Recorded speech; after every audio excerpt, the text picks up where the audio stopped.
Siempre me han fascinado los trenes y la guerra. Seguramente porque mi padre luchó desde 1939, estuvo en Dunkerque, tuvo suerte de sobrevivir y participó en el Día D. Los trenes eran una parte esencial de la guerra moderna. Hitler lo sabía y fue de un país a otro cuando invadió casi toda Europa usando el ferrocarril para trasladar sus tropas a gran velocidad. Cada vez que invadían un país nuevo, absorbían su sistema ferroviario, de modo que al final 1.600.000 personas trabajaban para la Reichsbahn de Hitler. Lo que pasó entonces fue que esta extensa red se usó para un fin mucho más siniestro. Y no era solo un dictador loco. Todas esas personas contribuyeron a acelerar la destrucción total de la nación judía. El ferrocarril aceleró las cosas y sabemos que más de 6 millones de judíos fueron asesinados en el Holocausto. Quiero recorrer Europa para ver qué parte desempeñó el ferrocarril en este plan maligno. Quiero ir a los guetos, a los campos de exterminio. Quiero hablar con expertos. Quiero hablar con supervivientes del Holocausto.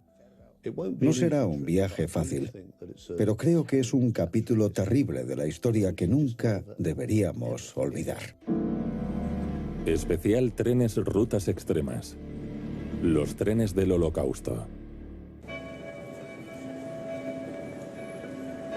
Inicio mi viaje en la ciudad donde muchos creen que empezó el Holocausto 4 años antes del estallido de la Segunda Guerra Mundial. Esta es la pintoresca ciudad medieval de Nuremberg. Es típicamente alemana y por eso la eligió Hitler como decorado para su visión del nacionalismo. Todos los años, miles, decenas de miles, quizás hasta 1 millón de seguidores de Hitler venían al Congreso Anual Nazi. Y casi todos ellos llegaban en tren. Hoy quiero ver dónde se congregaban. Quiero ver cómo se usó el tren para atraer a las hordas nazis con los mismos métodos que se repetirían para las deportaciones en masa de judíos los años siguientes. Sorprendentemente ha sido muy difícil conseguir el permiso para entrar y mirad el estado de este lugar, lleno de grafitis, porquería, qué basurero. Primero visitaré la estación abandonada construida justo antes de la guerra para la extraordinaria cantidad de gente que viajaba a los mítines. Esta es la abandonada estación de Marsfeld. Iba a ser la estación definitiva para llevar a los seguidores nazis a los mítines. Tenía 7 andenes. Los trenes llegaban aquí para traer a la gente al mitin que bajaba al paso subterráneo por millares. La idea era que el subterráneo llevase a decenas de miles de frenéticos partidarios nazis hasta un campo especialmente diseñado para ellos al final del túnel. La idea de usar el tren para llevar a miles de personas directamente a los campos se aplicaría más veces durante el Holocausto. Claro que los pasajeros no serían nazis histéricos, sino judíos presos. Cuando montaban el campamento, las masas recorrían unos cientos de metros hasta el mitin que se celebraba aquí, el Campo Zeppelin. Da escalofríos seguir los pasos de Hitler y sus devotos seguidores en el lugar donde vomitaba sus discursos de odio. Unser Deutschland, Sieg heil! Sieg heil! Sieg heil! Estar aquí es espeluznante. Este es el lugar desde el que Hitler se dirigía a esas enormes concentraciones. Siempre había una esvástica gigante y decenas de miles de fanáticos, todos en uniforme. Las SS, las juventudes hitlerianas. Ahora es una pista de deportes. Pero no me gustaría estar aquí de noche. Da miedo. Me acompaña un experto en la historia de los mítines de Nuremberg. Alex. Hola. Chris, ¿cómo estás? Bien, bien. ¿Es cosa mía? Me parece estremecedor estar aquí, que Hitler estuviese aquí vociferando. Sí, es estremecedor. Es inimaginable, ¿verdad? Una cosa así. ¿Ah, sí? ¿Cuántas personas vendrían? 200.000. ¿Dirías que estaban preparándose para la guerra? Estaban preparándose para la guerra porque habían aprendido a seguir al líder. y el ferrocarril se adaptó para llevar multitudes a un lugar al mismo tiempo. Cosa que también era útil para la guerra, para trasladar soldados al frente. Pero ¿no era ese el mismo método usado para llevar judíos al Holocausto? Sí, aprendieron a trasladarlos muy rápidamente. Cada tren debía llevar a 1000 personas, justo el mismo número que los trenes de las deportaciones. Así que sin trenes no habría habido mítines del partido, ni guerra, ni holocausto. En 1935, Hitler eligió los congresos de Nuremberg para anunciar las primeras leyes antijudíos. De la noche a la mañana, los judíos perdieron sus derechos civiles y se les prohibió casarse con no judíos. Esas leyes racistas de Nuremberg fueron solo el comienzo. Cuesta imaginar por qué Hitler odiaba tanto a los judíos. En su autobiografía, Mein Kampf, incluye toda clase de afirmaciones contradictorias, pero dijo una cosa muy reveladora. Dijo que la eliminación de los judíos sería necesariamente un proceso sangriento. Fuese cual fuese el plan de Hitler, el tren desempeñaría un papel crítico cuando la discriminación mutó a segregación, deportación y finalmente genocidio. Estoy siguiendo la ruta del ferrocarril de Hitler que usó para lograr su primer objetivo: expandir el Reich.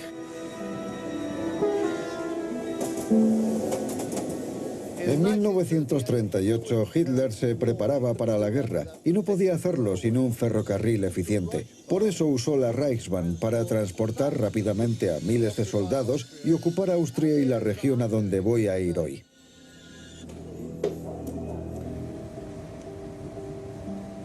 Mi viaje me llevará a través de Europa a los guetos y campos de exterminio de Polonia. Primero iré de Nuremberg a lo que entonces era Checoslovaquia, a su capital, Praga. Por el camino, cruzaré el montañoso perímetro del país, los Sudetes. Étnicamente, la población de los Sudetes era mayoritariamente alemana y Hitler creía que eso le daba derecho a reclamarlos para el Reich. El primer ministro británico Neville Chamberlain y otros líderes europeos querían evitar la guerra a toda costa y se reunieron en Múnich para llegar a un pacto y oír las reclamaciones territoriales de Hitler. De forma patética accedieron a todas sus demandas y entregaron estas tierras sin ofrecer resistencia. Lo realmente escandaloso de los acuerdos de Múnich fue que ni siquiera invitaron a los checos a la conferencia. Neville Chamberlain dijo que el acuerdo traería paz para nuestro tiempo. Pero a muchos habitantes de los Sudetes solo les aguardaban malos tiempos.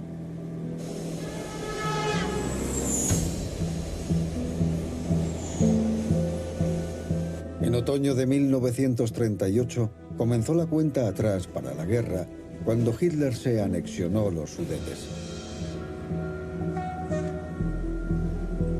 Los contrarios a los nazis en los Sudetes dejaron sus hogares y huyeron a lo que quedaba de Checoslovaquia.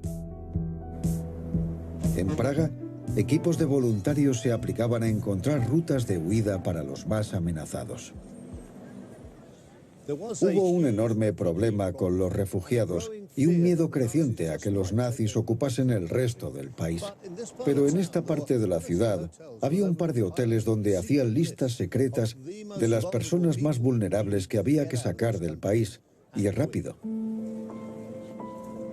Una de los voluntarios era una académica británica que se alojaba en este hotel.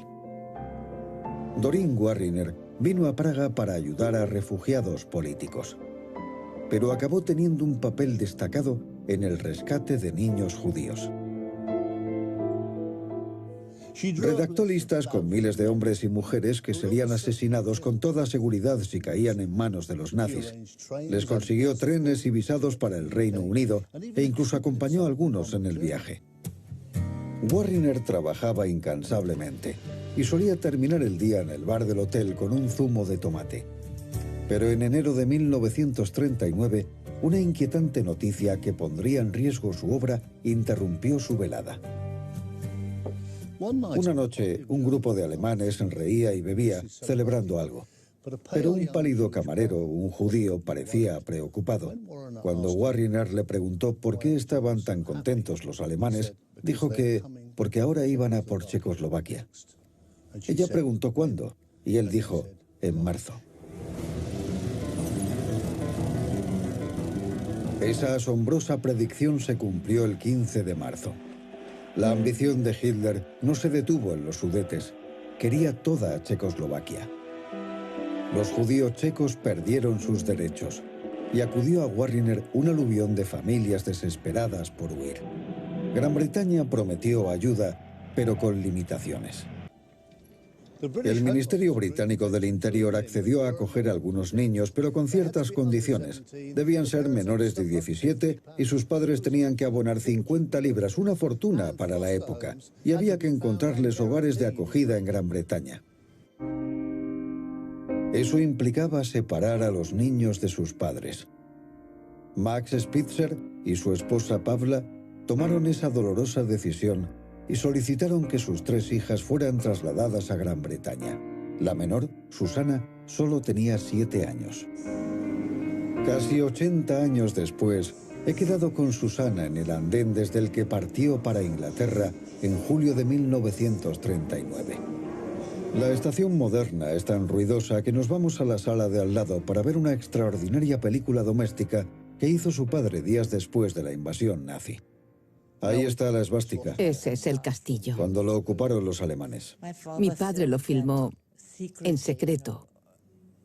Hacía películas de los guardias, de los alemanes en el exterior del castillo. De haberlo pillado, le habrían disparado. No entiendo que no supiera eso. Mira, este es el cambio de guardia. Alemanes en castillos checos. Es algo terrible. Terrible. Nadie parecía tener ni idea de lo feo que se pondría todo. No. Creo que al principio la gente no quería creer que hubiese peligro, pero empezaron a filtrarse historias y les entró miedo. Sin que Susana lo supiera, un socio de Doreen Warriner preparaba su rescate. Nicholas Winton era un agente de bolsa que se presentó voluntario para encontrar trenes y hogares de acogida en Gran Bretaña para niños como Susana y sus hermanas. Cuando subimos al tren, uno de los recuerdos más conmovedores es mirar por la ventanilla al andén y ver a todos esos adultos llorando, sin que supiéramos por qué. No sabíamos por qué lloraban, pero era contagioso y echamos a llorar. Nicholas Winton es recordado en el andén del que salían sus trenes, homenajeando a los 669 niños que rescató de una muerte casi segura. Es una hermosa escultura. Parece muy tristes. La pequeña, la preciosa pequeña, evidentemente separada de sus padres. Ese niño se cuelga de quien sea. Es muy conmovedor. Y además parece un buen hombre. Susana y sus hermanas se reunieron con sus padres en el Reino Unido y sobrevivieron al Holocausto. Pero la mayoría de los niños que se despidieron de sus padres no volvieron a verlos.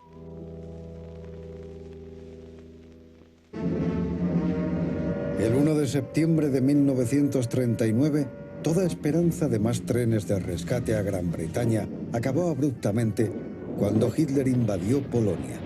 Se cerraron las fronteras y Gran Bretaña declaró la guerra a Alemania. It would have been quite possible to have arranged a peaceful and honorable settlement between Germany and Poland, but Hitler would not have it. Quiero saber cómo afectó el estallido de la guerra a los judíos que no habían huido de Praga y estaban a merced de los nazis. Este tren me lleva a unos 75 kilómetros al norte de Praga, donde espero conocer a una extraordinaria mujer que quiere hablarme del terrible viaje que hizo hace 77 años.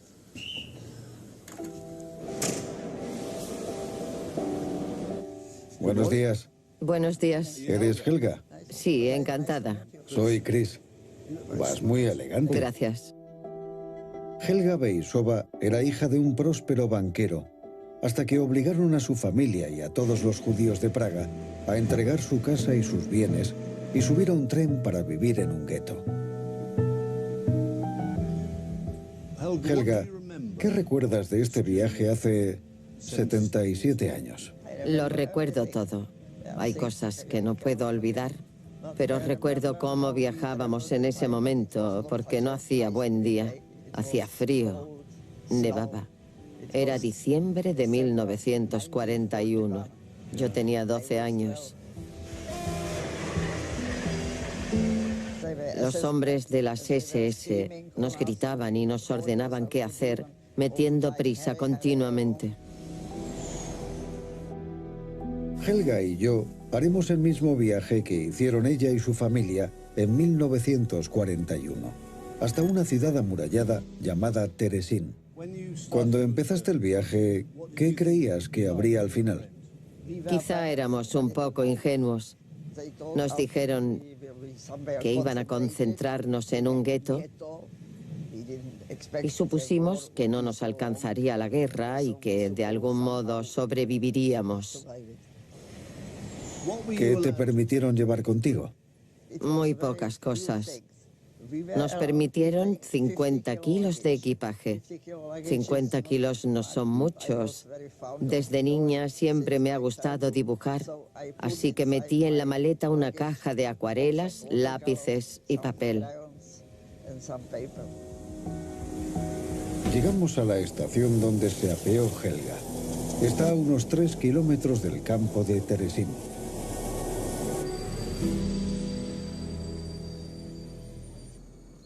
Ten cuidado, yo te llevo el bolso. ¿Bien? ¿Este es el mismo edificio de la estación? Creo que sí. Desde aquí fuimos andando hasta Terezín. ¿A qué distancia? 3 kilómetros. 3 kilómetros. ¿Y hacía frío? Hacía frío y nevaba. Así que había nieve por todos lados, os congelaríais. Era diciembre. Está muy lejos. Sí. Se prohibió a los prisioneros llevar registros de la estancia en Terezín, pero eso no impidió a Helga usar los lápices y el papel que llevaba para escribir un diario que ilustraba con dibujos como este de los presos caminando hasta el campo. Un camino lleno de baches y el deshielo. Los pies pesados se hundían en el barro y salían chorros de agua sucia y amarilla de debajo de los carros cargados de equipaje. Nos enteramos de muchas cosas desagradables. La peor, hombres y mujeres vivían separados. Todos los que podían andar tenían que andar. Cargaban con algunos viejos y enfermos. Estamos llegando a Terezín. Ya estamos dentro. Terezín convenía a los fines nazis. Como antigua guarnición, estaba lejos y separada de otras poblaciones, con un claro perímetro para evitar que sus habitantes escapasen. Antes de la guerra, aquí vivían 7.000 personas, pero los nazis los echaron para poder hacinar en el mismo espacio a un número de judíos 10 veces mayor. Siempre vuelven los recuerdos. Reconozco los edificios.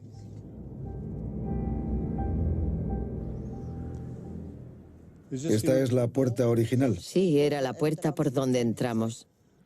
Pero solo las mujeres. Mujeres y hombres estaban separados. Mi padre fue a otro lugar, pero no sabíamos a dónde. Tu madre y tú estaríais muy preocupadas por lo que le hubiera pasado a tu padre. Claro que lo estábamos. No nos dejaban salir.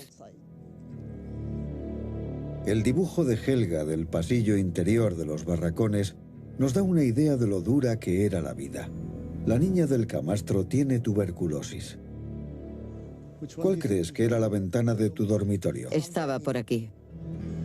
Encerrada en el interior, Helga dibujaba lo que veía en el patio. Pero un día, este sería el escenario de una crueldad indescriptible, cuando las SS cogieron a 9 chicos que intentaban mandar cartas a sus madres. Recuerdo esa ocasión. Fue terrible porque no nos dejaban salir, pero nos vigilaban. Fue uno de los peores momentos. Me tiembla la mano de pensar tanto en ello. Vimos un pequeño grupo.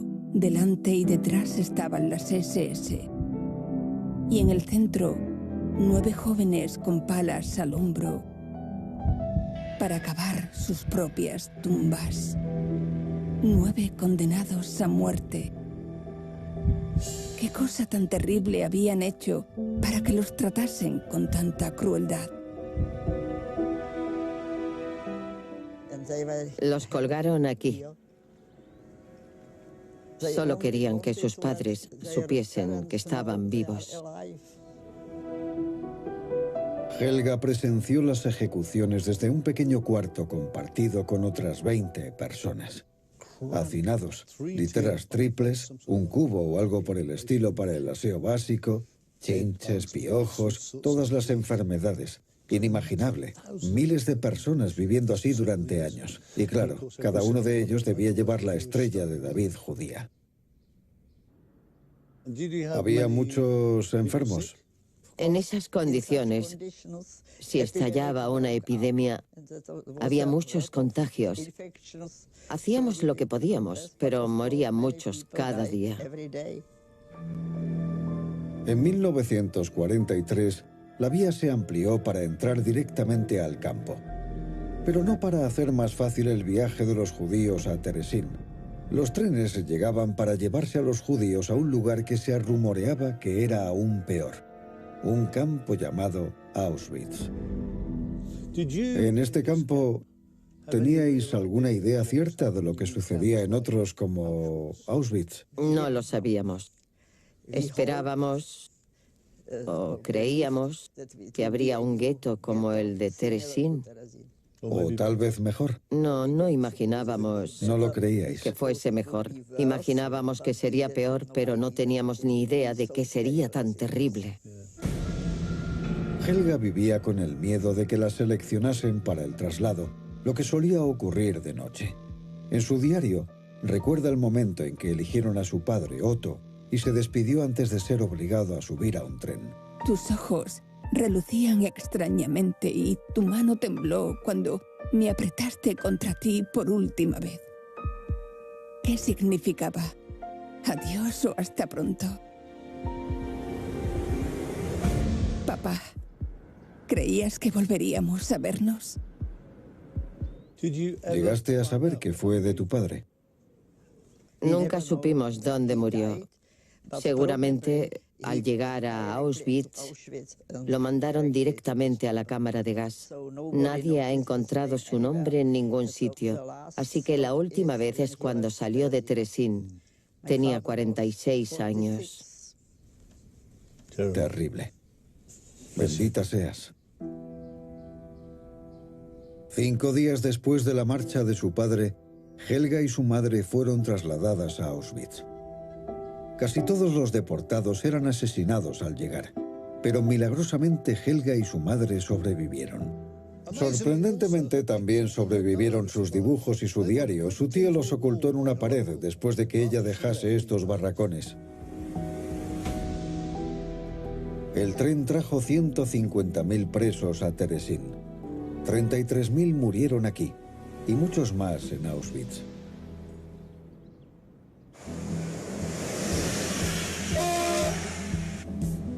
En 1941, la estrategia nazi había pasado de perseguir a los judíos en casa a deportarlos a guetos como Terezín. El ministro de propaganda de Hitler, Joseph Goebbels, comentó esta política en su diario. Escribió: "El Führer opina que los judíos deben ser expulsados de toda Alemania. Berlín es la primera de la lista y espero que en el curso de este año traslademos a una parte sustancial de los judíos berlineses al este". Y para lograr este objetivo, por supuesto, necesitaba trenes, y muchos. He venido a Berlín para conocer a un rabino experto en los trenes del Holocausto que me ayudará a comprender la dimensión de la infraestructura ferroviaria nazi construida para la guerra, empezando con la Kriegslok, la locomotora de guerra. Dios, es enorme. ¿Qué es? Tú eres el loco de los trenes. El término técnico sería Kriegslok tipo 1, diseñada para la guerra. El tender es un diseño especial para la guerra, pensado en reducir las horas de trabajo para hacerlo. Es un vagón cisterna cortado por la mitad, y se fabricaron miles para transportar lo que fuese necesario. Tanques, munición, tropas... Y personas. Y personas. Y los fabricaban con mano de obra esclava. Se hacían en Austria, en Polonia, en Skoda, en Pilsen. En otras palabras, los alemanes hacían que los países ocupados fabricasen el mismo modelo. Así que tendrían mano de obra esclava fabricando locomotoras para llevar a los judíos. Claro. Era un sistema totalitario, no había elección. Es una idea horrible. Es realmente horrible. Podemos hacernos una idea del tamaño de esta enorme locomotora. Mido 1,83 y no llego aquí. Mirad arriba. Es enorme. Esta reliquia de guerra no se hizo para durar. Ágil como un antílope. Pero es tal la calidad de la ingeniería y los trabajos de conservación de los aficionados que de las 7.000 locomotoras que se fabricaron, unas 30 siguen funcionando.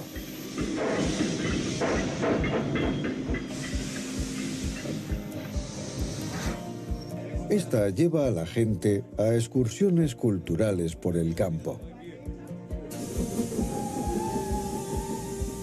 Es una sensación rara. Supongo que los pasajeros no conocen la historia de la Kriegslok como instrumento de guerra, y en especial del Holocausto. Está lleno, pero claro, en los años 40 habría sido muy distinto. Hoy parece que están disfrutando, pero lo cierto es que había más de 1000 en cada tren. Iban en vagones para ganado, modificados. Habría una sola ventana, un lavabo. Habría sido muy distinto. Desde que empecé este viaje me ronda la cabeza una pregunta. Una pregunta sobre el Holocausto que quizás solo un rabino pueda responder.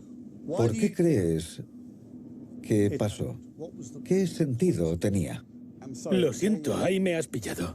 No hay respuesta. La gente a la que más temo es la que tiene respuestas. Pienso mucho en la vida, y el judaísmo es una religión con muchas preguntas. Yo creo que hay que hacer preguntas, pero temo a los que tienen respuestas, porque son los que dejan de hacer preguntas. A mí me quedan muchas preguntas. Por ejemplo, ¿cómo pudo la Reichsbahn, con más de 1 millón de empleados, colaborar con los nazis para deportar a tantos judíos? ¿Todos los trabajadores de los trenes sabían lo que hacían? ¿Sabían a dónde llevaban a los judíos? ¿Y qué les pasaba? ¿Sabían los civiles alemanes lo que sucedía? Hoy esto es un memorial, pero en 1941 había una gran sinagoga. Pero los días de la sinagoga de la calle Levetov como lugar de culto terminaron. Los nazis decidieron convertirla en un campo de tránsito, donde se ordenaba a los judíos presentarse antes de ser deportados. Miles de judíos se instalaban aquí, a veces varios días, en condiciones pésimas, hasta que un día les decían que su tren estaba listo y les esperaba su nuevo hogar.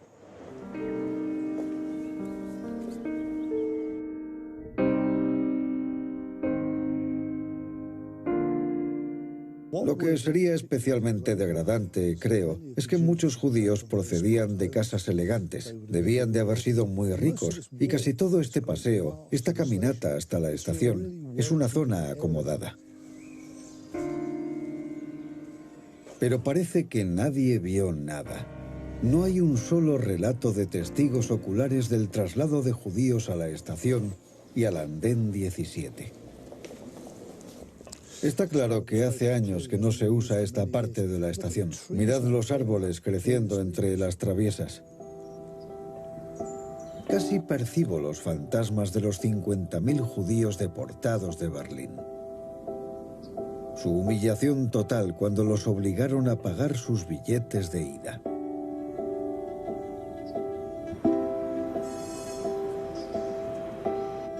Desde 1991, este andén es un memorial con una placa que conmemora cada transporte.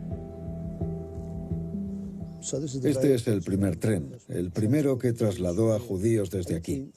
18 de octubre de 1941, 1.251 judíos fueron trasladados desde Berlín, desde la estación de Grunewald, donde estamos, a una ciudad a 500 kilómetros al este, en Polonia, Łódź. Pienso cuando miro alrededor, y lo han hecho muy bonito, ¿cuánta gente se fijará en este memorial?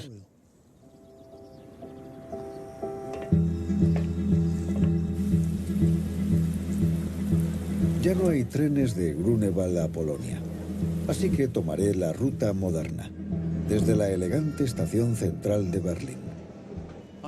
Voy a Polonia para seguir la ruta de los judíos llevados allí en 1941.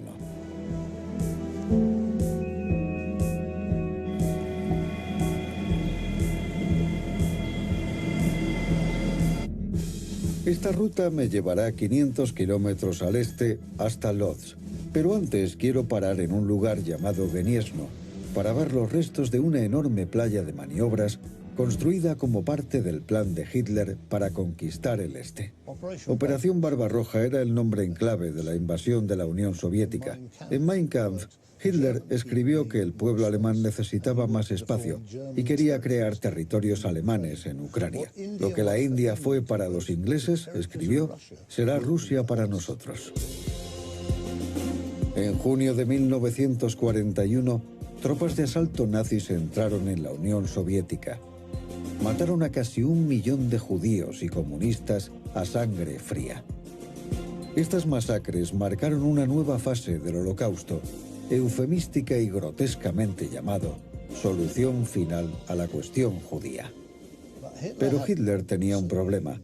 La Unión Soviética era enorme, mucho más que los países que había invadido. Para proseguir la invasión necesitaba enormes proyectos ferroviarios y conservar intactas las líneas de abastecimiento de hombres y armas. He venido a Gniezno para ver una de las extraordinarias estructuras que hicieron posible la invasión de la Unión Soviética. Ahí podemos ver una enorme playa de maniobras nazi. En su apogeo, aquí trabajaban 3.000 personas. Muchas de ellas eran prisioneros judíos. Hoy es un pueblo fantasma, una gigantesca reliquia en ruinas de la guerra. Tiene unos 5 kilómetros de un extremo al otro y por aquí hormigueaban vehículos acorazados, jeeps, transportes de tropas y por supuesto miles de hombres, todo camino del frente ruso. En esta vía muerta de 410 metros, con sus surtidores de agua y tolvas, con esa grúa gigante para carbón, podían repostar 12 locomotoras a la vez. Increíblemente, habría 24 máquinas en este depósito en todo momento. Está todo muy oxidado, pero 80 años después de usarse por primera vez, esta placa giratoria aún funciona. Un tipo podría girar una locomotora de 110 toneladas. Aún funciona. Sí.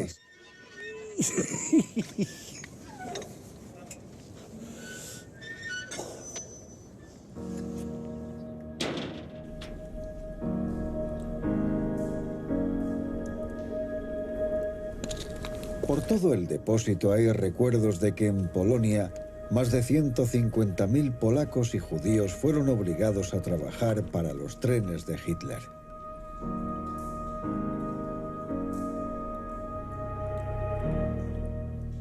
Grabada en muchas de las vallas de este taller, vemos la famosa marca Krupp, una enorme empresa alemana de acero y munición. Tras la guerra, en los juicios de Nuremberg, los Krupp fueron declarados culpables de crímenes de guerra y uso de mano de obra esclava. Supongo que Hitler libraba 2 guerras, una contra los aliados y los rusos y otra contra los judíos. Pero sin la mano de obra esclava de judíos y polacos, nunca se habría construido esto. Y sin estos depósitos, no habría habido trenes, vehículos e infraestructuras para invadir Rusia. Al final, este lugar da cuenta de cómo acabaron las ideas nazis de dominación mundial. Pero en 1941 la amenaza era aún muy real y el tren era fundamental para el plan nazi de aniquilación de los judíos. He llegado a la estación de Radegast en Lodz, a donde llegaron 1.200 judíos berlineses en octubre de 1941 para ser concentrados con otros judíos en el gueto. Este es el primer lugar al que saldrían los judíos que se dirigían al gueto de Lodz. Prácticamente todos los deportados, quizás decenas de miles, llegaban aquí y recorrerían unos cientos de metros hasta donde les habían prometido nuevas casas y mucho trabajo. Pero era mentira. Se establecieron casi 1 millar de guetos a lo largo y ancho del Reich. Eran lugares de muerte y horror.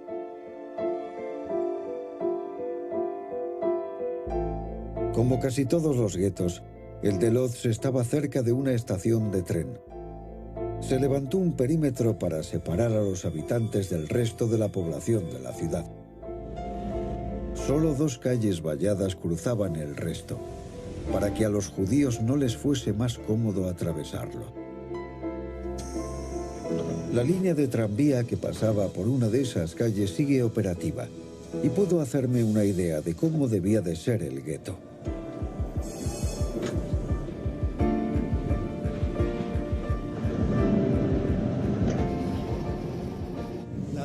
Esta zona verde fue la que los alemanes arrasaron para garantizar que había una separación entre ellos y los judíos.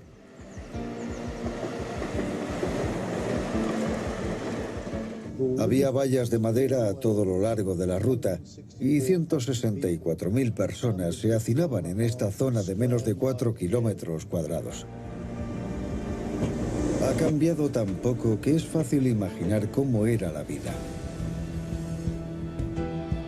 La pasarela de madera se construyó para que los habitantes del gueto no tuviesen acceso a la calle.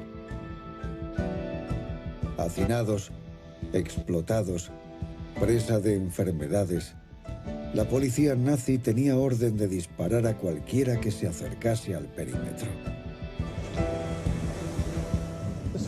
Ese edificio de aspecto inocuo, que ahora es una farmacia, era la sede de la Gestapo.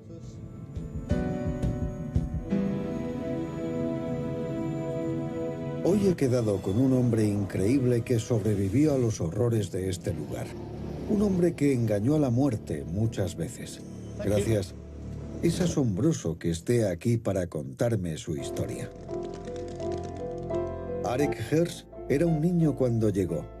Los nazis ya lo habían dejado huérfano. Eres Arek, te he reconocido. Y trabajó como esclavo construyendo el ferrocarril. ¿Qué edad tenías cuando los alemanes te pusieron a trabajar en el tren? Me llevaron cuando tenía 11 años. Eras un niño pequeño. Sí, nada más. La gente que trabajaba en el ferrocarril, ¿cómo llevaba su situación? Los trataban muy, muy mal. Muchos se tiraban al tren. Cuando pasaba, se mataban y yo tenía que enterrarlos. Eras un niño pequeño y tenías que recoger miembros humanos. Sí, tenía que hacerlo.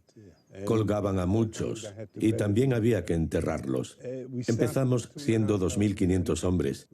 En 18 meses, cuando la línea estaba casi finalizada, solo quedaban 11 vivos. ¿11? 11. En su anterior gueto, los 80 miembros de la familia extensa de Arek habían sido desplazados y asesinados. Arek ya tenía 12 años y estaba solo en un lugar donde presenciaba la muerte cada día. Había 3 hospitales.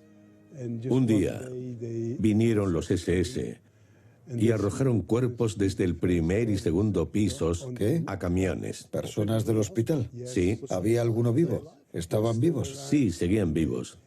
Y los mataban. ¿Vaciaron los hospitales? Sí. ¿Por qué? Ni idea. Verías cadáveres a todas horas.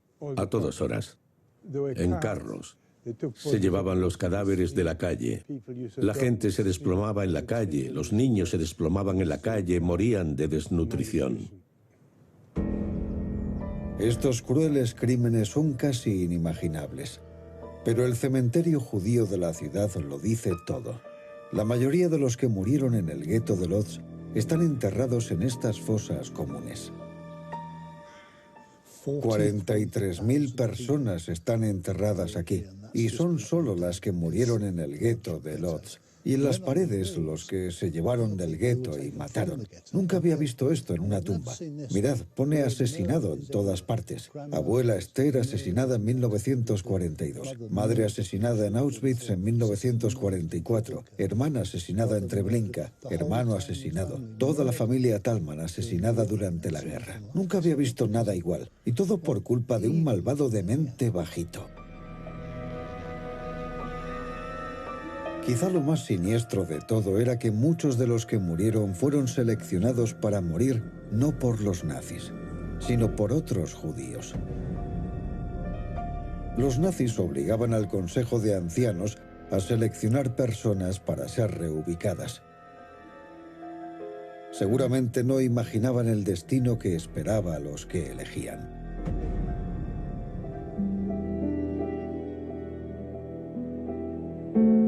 En septiembre de 1942, Arek escuchó rumores de que podrían seleccionarlo a él y se ocultó en un cementerio. Primero, el presidente del gueto pidió a los padres que entregasen a más de 10.000 niños. ¿Y qué padres entregarían 10.000 niños sabiendo que los iban a matar? Nadie obedeció.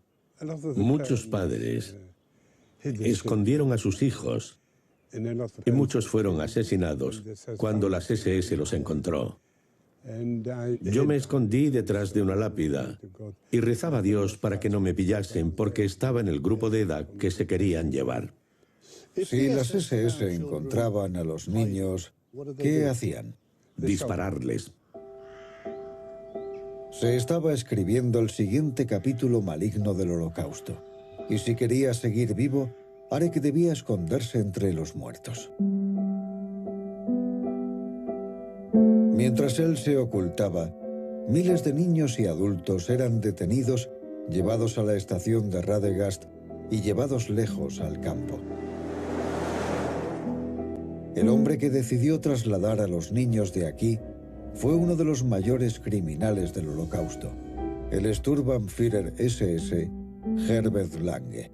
Ya tenía práctica por asesinar a enfermos mentales para el Reich y ahora iba a centrar su atención en los judíos. Lange eligió esta zona remota por su escasa población y su denso bosque, que le permitía operar en secreto. También disponía de la ventaja de un tren de vía estrecha. Cuesta imaginárselo, pero este era el final de la línea de vía estrecha que los traía aquí. Desde aquí los cargaban en estos camiones. Vemos a los soldados alemanes metiéndolos a todos en los camiones con tranquilidad. Todo se ve muy tranquilo. No sabían lo que les esperaba. Creían que iban a descansar y luego a trabajar en otro sitio. Estos son camiones para transporte de fruta y verduras, precursores de los vagones de ganado posteriores, pero de momento nada indicaba que sucedería algo negativo. Y esa tranquilidad fue creada a propósito por los nazis. Los prisioneros eran llevados a una mansión en el límite de una aldea llamada Helmno.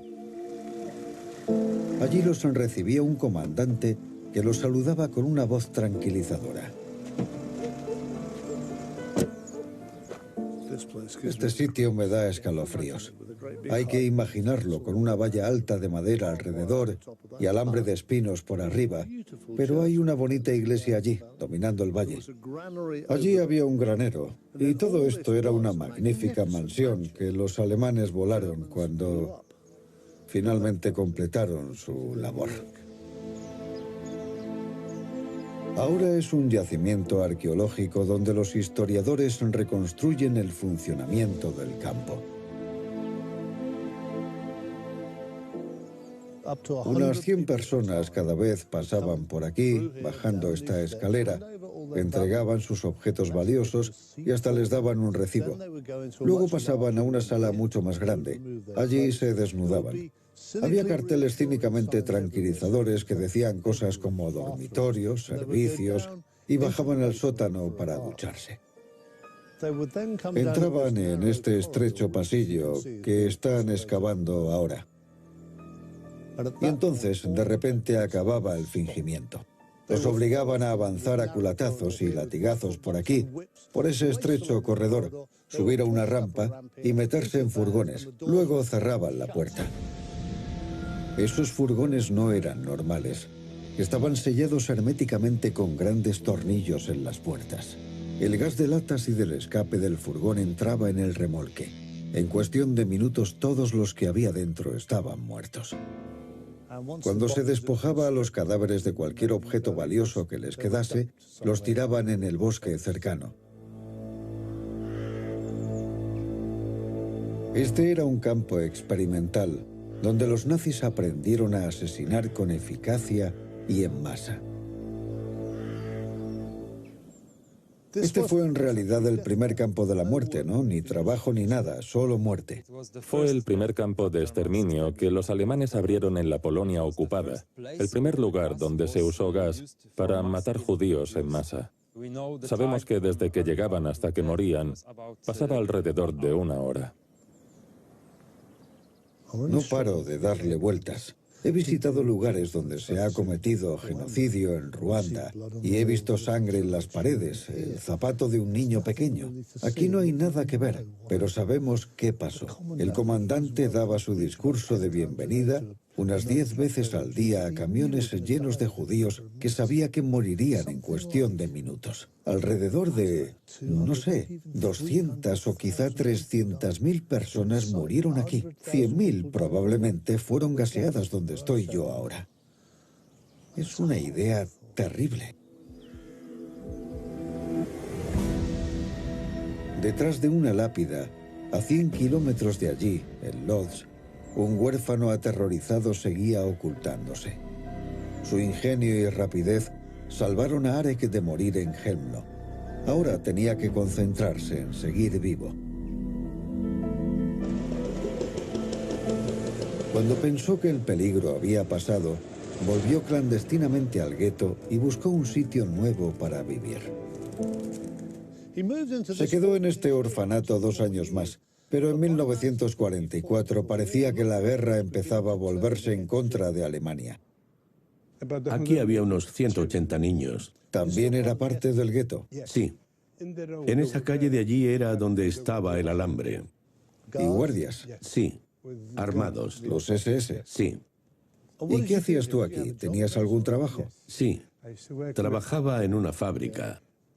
Una textil. ¿Y qué hacías? Era ayudante de mecánico. Me cogieron para enseñarme la maquinaria. Y también tejía de cuando en cuando. En 1944, sí. ¿Los niños ya teníais la sensación de que la guerra cambiaba? Teníamos la sensación de que la guerra cambiaba. Nos enteramos por ciertas personas que creo que tenían radios. En 1944 supimos que los alemanes estaban perdiendo y los rusos estaban en Varsovia, que no está muy lejos. Pero la esperanza de liberación de Arek acabó repentinamente cuando los nazis decidieron liquidar el gueto y desatar nuevos horrores contra sus habitantes. En agosto de 1944, los nazis evacuaron el gueto de Lodz. Durante 3 semanas, los 68.000 habitantes fueron llevados a la estación de Radegast para viajar en el tren de la muerte. Cuando pensamos en el Holocausto, esta es la imagen que nos viene a la mayoría, hilera tras hilera de vagones de ganado abarrotados de personas desesperadas. Entre otras cosas, usaban estos vagones porque la guerra acaparaba gran parte del material rodante, y esto era lo que quedaba.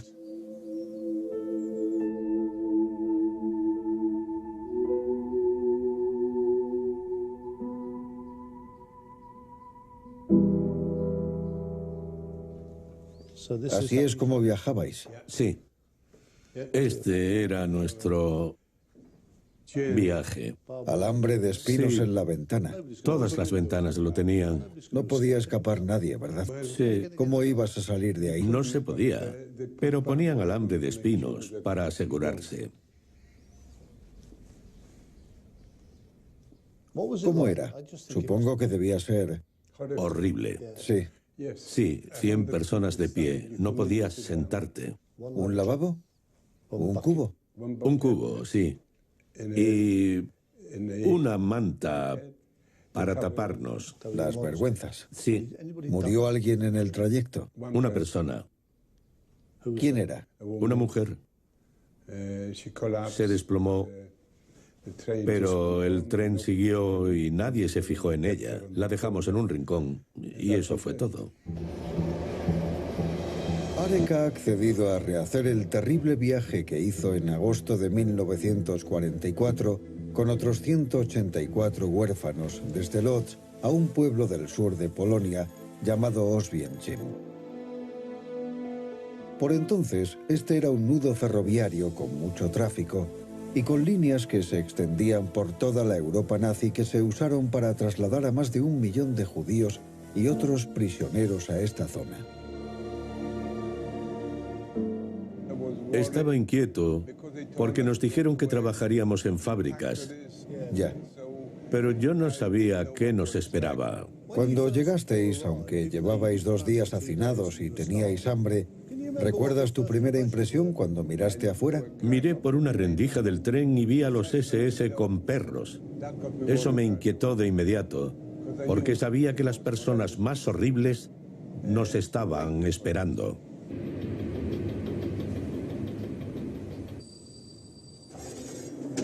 Con cuidado. Está muy alto. Ten cuidado. Cuando Arek pasó por aquí, debió ir en vagones parecidos a estos, agotado, hambriento, nervioso y ajeno a lo que lo esperaba solo 1,5 kilómetros más adelante. Desde esta pasarela se ve que esto es un nudo donde convergen muchas vías de tren en un solo punto. Una de las principales razones por las que los nazis escogieron este lugar para su mayor campo de exterminio. Los polacos lo llaman Oswiecim, los alemanes Auschwitz. De hecho, en Auschwitz había 40 campos. Los 2 mayores eran el Auschwitz original y el colosal Auschwitz-Birkenau. Boguslav Starczewski es un veterano de los ferrocarriles polacos. Hola, soy Chris. ¿Qué tal? Boguslav, encantado. Lleva toda la vida estudiando la red ferroviaria de la región. Cuesta imaginarlo porque está muy abandonado, pero debía ser la línea por la que vinieron miles de judíos a las cámaras de gas. Exacto, fue así. Este trazado ferroviario ya no se usa. Estas vías llevaban al campo de concentración de Birkenau. En una vía muerta abandonada, a medio kilómetro del campo, está Judenrampe, la vía de los judíos. Donde estamos ahora es lo que llaman Judenrampe. Eso es. Hasta 1944, los vagones se detenían aquí y los judíos eran llevados a pie al campo. Pero los nazis obligaron a los prisioneros a construir este desvío. A mediados de 1944 se construyó una vía muerta directamente al interior del campo para acelerar la descarga de prisioneros. Aquí los trenes llenos de prisioneros cambiaban de vía para ir al campo, donde se vaciaban los vagones. El vagón de ganado abarrotado de Arek siguió este desvío y pasó por una puerta que se ha convertido en uno de los lugares de más triste fama del Holocausto.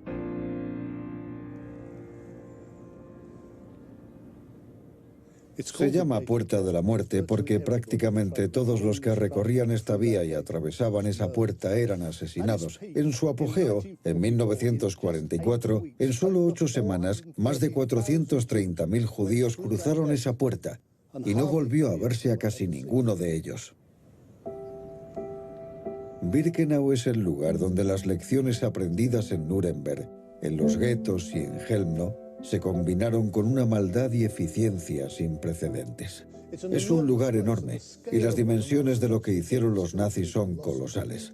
Los barracones de las mujeres están allí, a la izquierda, los de los hombres allí, a la derecha. Esos son los de quienes eran seleccionados para trabajar, pero el resto, los demasiado jóvenes o demasiado viejos y los enfermos llegaban hasta el final del andén, a las cámaras de gas.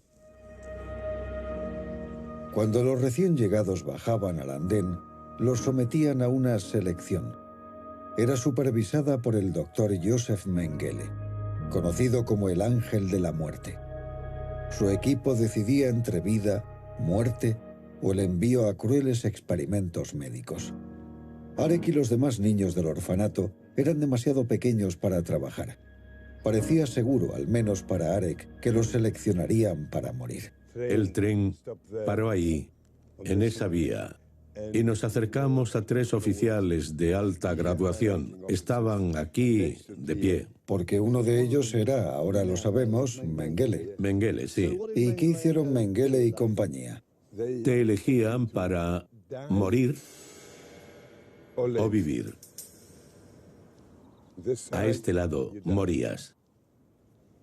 Seleccionaron a mujeres, niños, ancianos y los pusieron a todos en este lado. Eso me aterrorizó. Tenía que intentar escapar. ¿Qué hiciste? Oí un alboroto a causa de un niño. Una madre tenía un niño en brazos y ellos querían llevársela, no querían al bebé. No quería entregarles al bebé. Se puso a gritar cuando intentaron quitarle al niño. En ese momento, durante unos segundos, me quedé atrapado ahí en medio, sin saber qué pasaba. En la confusión, Arek, de 14 años, se acercó a un oficial de las SS y se inventó una mentira.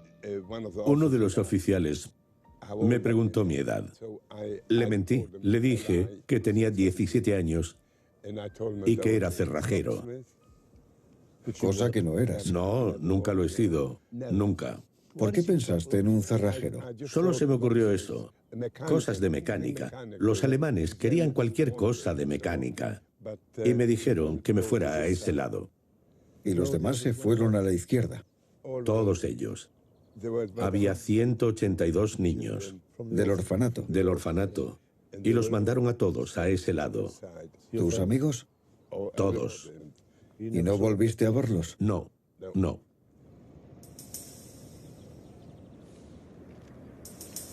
Arek no sabía a dónde llevaban a sus amigos. Estaba solo de nuevo, sobreviviendo en un mundo aún más hostil que antes.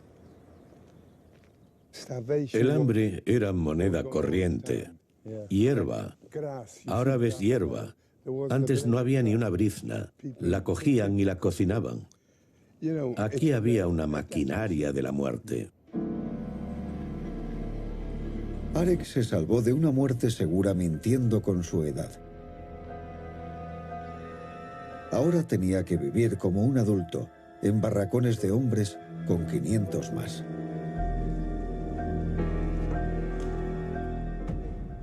Después de seleccionarte para trabajar, ¿qué pasó?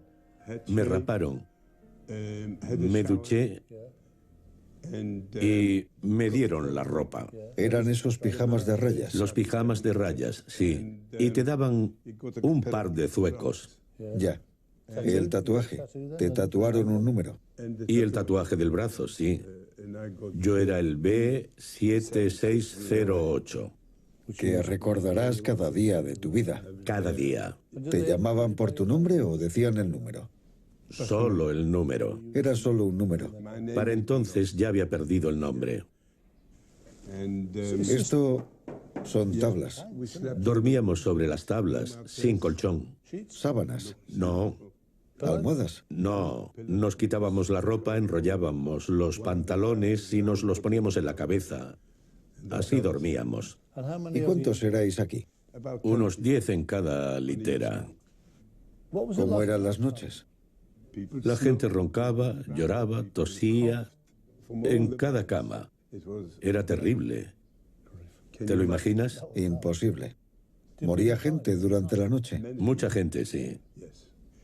Cada mañana traían un carro, recogían los cadáveres y los quemaban. ¿Alguna vez estuviste tumbado al lado de alguien pensando que esa persona ya estaba muerta? Estuve en varias situaciones así, pero era lo mismo todos los días. Cada detalle que me das parece peor que el anterior. Así era la vida aquí.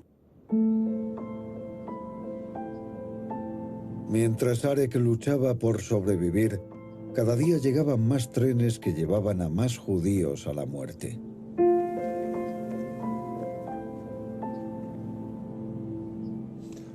Me asombra que Arek vuelva a poner un pie en Auschwitz, pero no quiero que tenga que pasar por la siguiente parte. Si hubiese ido a la izquierda en lugar de la derecha, habría llegado aquí, la cámara de gas.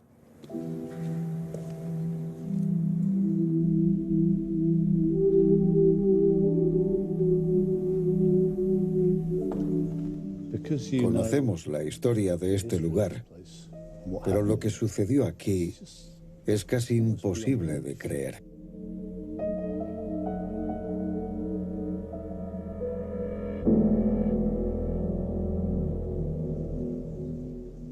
Se ve por dónde entraba el gas. Y podemos imaginarlos gritando, aterrorizados, entre jadeos, peleando con los demás para una última bocanada de aire. Monstruoso.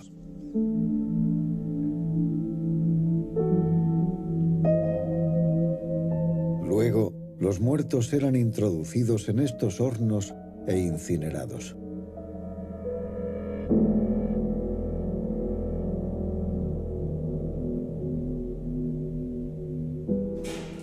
Salía humo de las chimeneas. Había 4 chimeneas soltando humo día y noche. Cuando veías ese humo negro salir de las chimeneas, ¿sabías qué era? No. Me dijeron que eran cámaras de gas, los crematorios donde mataban a las personas que venían aquí.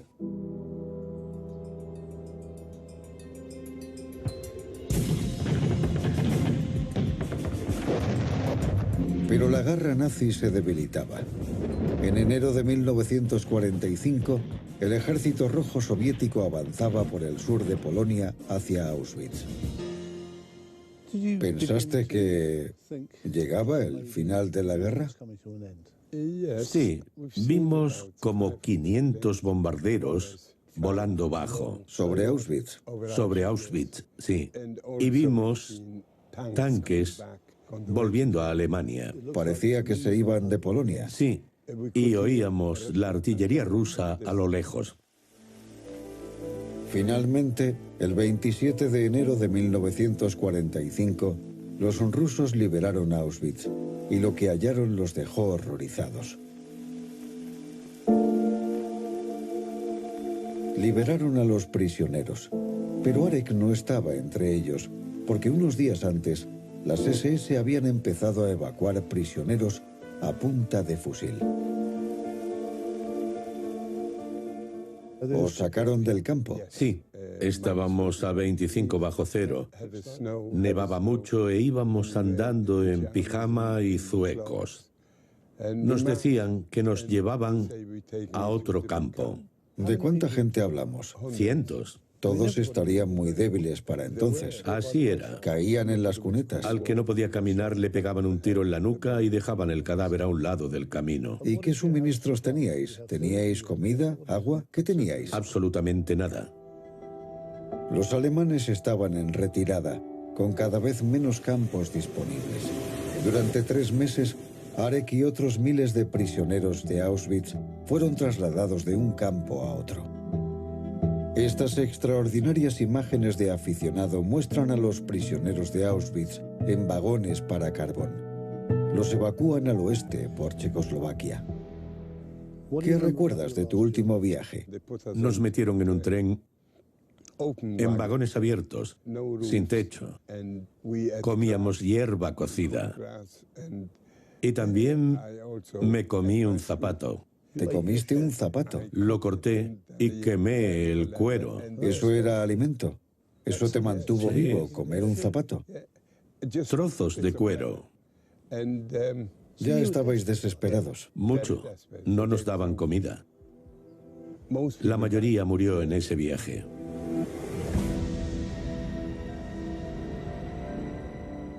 El último viaje de Arek fue en abril de 1945, desde otro campo de concentración en Alemania.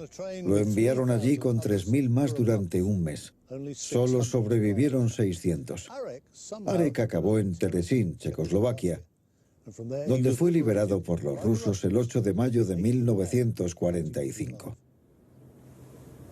Arek sobrevivió de milagro, pero 6 millones no pudieron. Durante unos años terribles, estos fueron los trenes de la muerte. Este fue un capítulo de la historia humana que nunca debe repetirse y nunca jamás olvidarse.